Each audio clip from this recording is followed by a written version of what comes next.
যখনই তোমরা pencil sketching করবে, সব থেকে ইম্পর্ট্যান্ট জিনিস যেটা, ইরেজারটাকে একদম হাতের নাগালের বাইরে ফেলে দাও।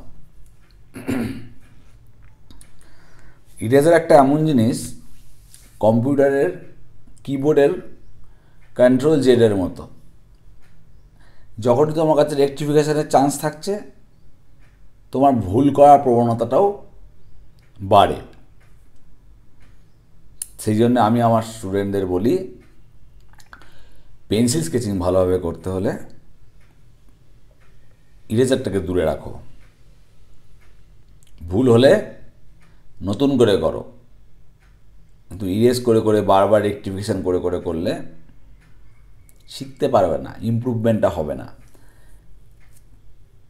এখানে আমি একটা সাধারণ ভিলেজ স্কেপ করছি পেন্সিল সেটিংয়ে। আমি একটা চারকোল পেন্সিল দিয়ে করছি ডাইরেক্ট।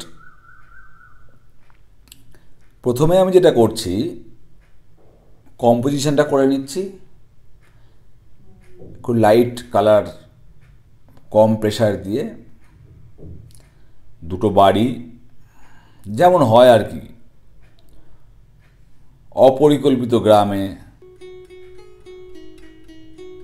অটোমেটিক্যালি ঝোপঝাড় গজিয়ে ওঠে, তাল গাছের কাছে আলু তাল গাছ গজিয়ে ওঠে।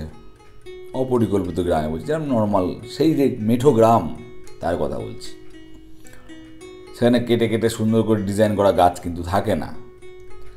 তাই জন্য ওই গ্রাম, ওই মাটির ছবি আঁকতেই মানুষের বেশি ভালো লাগে, বিশেষ করে আমাদের মতন শিল্পীদের। বাড়িটার পেছনে দুটো গাছ, আর এই সামনের দিকে কিছু ঝোপঝাড় রয়েছে, যেমন হয় ভালো করে ইমাজিন করে দেখো। গ্রামের রাস্তা দিয়ে হাঁটলে এমন বাড়ি, এমন এনভায়রনমেন্ট কিন্তু খুব সহজেই চোখে পড়ে। এবার আমি স্ট্রোকগুলো দিচ্ছি, দেখো একই ডাইরেকশানে দিচ্ছি। আস্তে আস্তে যত আমি কাছে আসবো, পেন্সিলের প্রেশার ইনক্রিজ হবে। আমি যদি ইমপ্রেশনে বিশ্বাস করি, তাই আমি কিন্তু ধরে ধরে রিয়েলিস্টিক পেন্টিং করি না। আমার কাছে যে ফ্লেভারটা আমি ক্রিয়েট করতে চাইছি, যে স্টোরিটা আমি বলতে চাইছি, সেটা মানুষের বোধগম্য হলেই আমি খুশি। ওখানে একটা মানুষ আছে, এই পেন্টিংয়ে ওই মানুষটার গুরুত্ব যতটুকু, ততটুকুই আমি বানাচ্ছি। এখানে যদি তুমি একটা সিঙ্গেল মানুষের একটা নিজস্ব কম্পোজিশন তৈরি করতে, সেক্ষেত্রে মানুষের ডিটেলিংটার দরকার ছিল হয়তো। কিন্তু এখানে আমি জাস্ট দেখাচ্ছি এই গ্রামে কিছু লোকজন রাস্তা দিয়ে হাঁটছে, তারা কী করছে, কেন হাঁটছে, এটা ইম্পর্টেন্ট না। আমার ওভারঅল এই গ্রামের ছবিটা দেখো কীভাবে তাল গাছটায় লাইট অ্যান্ড শ্যাডো ডার্ক কম্বিনেশনটা করে তাল গাছটার ভলিউমটাকে ধরা হলো, which was really really important. পেন্সিলটা কেমন ধরেছি দেখো।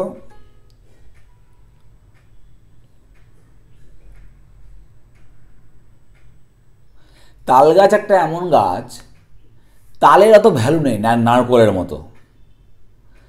তাল অত দামে বিক্রি হয় না, প্রচুর দাম দিয়ে, আর তাল হয়ও প্রচুর।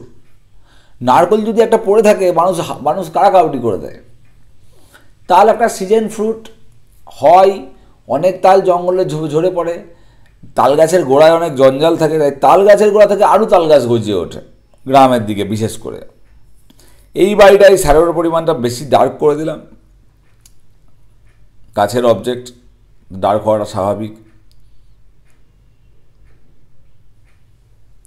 পেছনেও কিছু হালকা বুশেস রয়েছে, একদম লাইট। তালের কিছু টেক্সচার আমি বানালাম হালকা, একদাই করছি, ওদিক থেকে লাইট আসছে বলে হালকায় রাখছি আমি।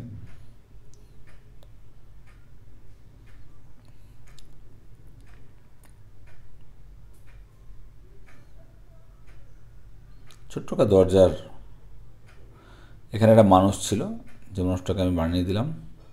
দেখো লাইট অ্যান্ড শ্যাডো এটাই ইম্পর্টেন্ট, আর কিন্তু কিছু নেই। আমার প্রিয় কুকুর প্লেস করলাম সঠিক জায়গায়, কম্পোজিশনের সঠিক জায়গায় আমি প্লেস করে দিলাম ওকে।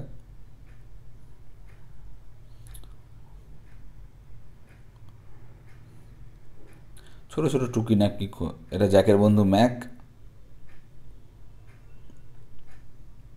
শুয়ে আছে, রোদ পোয়াচ্ছে বা রিল্যাক্স বিশ্রাম নিচ্ছে। ছোটো সুপারি গাছ, যেরকম দেখি আর কি, দেখে দেখেই তো বড় হয়েছি ছোটোবেলা থেকে। দুঃখিত, পাতাটা একটু নড়ে গেল। আশা করি ভিজুয়ালটা ক্লিয়ার রয়েছে।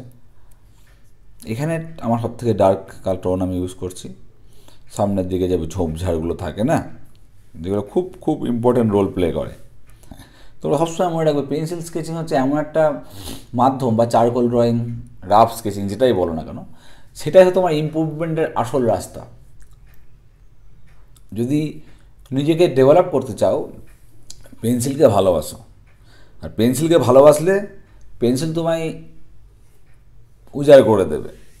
সেটা আর্ট কলেজ যাও, আবার যে কোনো কলেজে যাও, যদি প্রপার আর্ট কলেজ হয়, যদি প্রপারলি সেখানে শেখানো হয়, সেখানে পেন্সিল ড্রয়িংকে সব থেকে বেশি প্রায়োরিটি দেওয়া হয়, রাদার দ্যান অয়েল, অ্যাক্রেলিক এগুলোর থেকে। প্রথমে পেন্সিল যখন তোমার সেট হয়ে যাবে, তুমি অটোমেটিক্যালি তুমি সমস্ত মিডিয়ামেই তুমি ড্রয়িংটা স্কেচিংটা তো প্রপার প্রপোর্শনে করতে পারবে। তোমার পেন্সিল ড্রয়িং সম্বন্ধে আইডিয়া নেই, ধারণা নেই, তুমি হট করে মানুষ আঁকতে গেলে। এটাই আমার সকলের কাছে রিকোয়েস্ট, ভালোবাসো পেন্সিলকে, পেন্সিল স্কেচিং করো। আমার প্রোফাইলে থাকার জন্য সকলকে ধন্যবাদ। এইভাবে ভালোবাসুন, আশীর্বাদ করুন। Thank you so much.